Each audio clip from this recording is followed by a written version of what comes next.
2024 presidential election. To Clifton's point, it's not just the presidential election, it's our judges, it's our leaders who run schools, so it's important to show off the vote in those areas as well. Thank you for bringing that up. So I'm going to move on to our next question. What should Black Americans, especially those in this room, do about voting rights being eroded?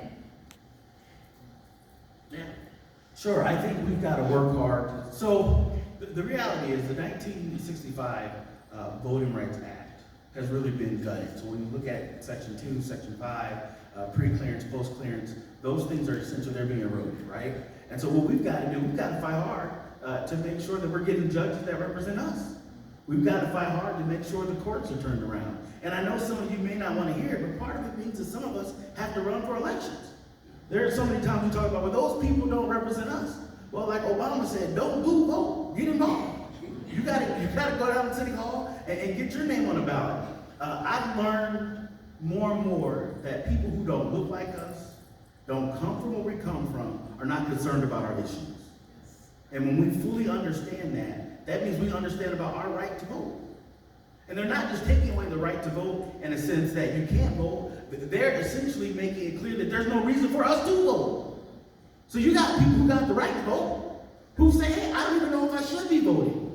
And so I think we've got to really begin to have those harder conversations, real conversations, whether it's in the salon, the barbershop, football games, wherever, and really begin to say voting is essential.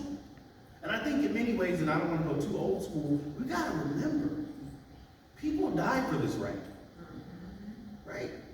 And so for me, I think it's really about making sure, one, that the laws need to be changed. I think we need to go back and make sure that the 1965 Voting Rights Act is stronger. We know we're not going to do that with the Supreme Court. But then for people who have the right to vote, I think we just got to make sure that they turn out.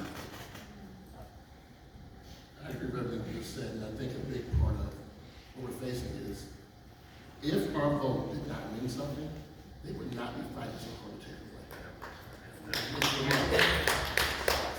And so when it comes to all these attacks, gerrymandering, and not wanting to pass the John Lewis Civil Rights Act, all these things we see right now taking place in this country, it's for a reason.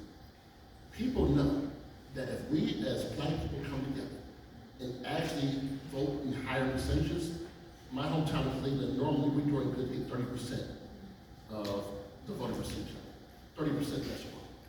Imagine if we got to 60%. Imagine the impact that it would have in elections. Imagine the impact it would have in how our voices heard. Things would be a lot different if we came together and used our power, which is why they work so hard to take it away.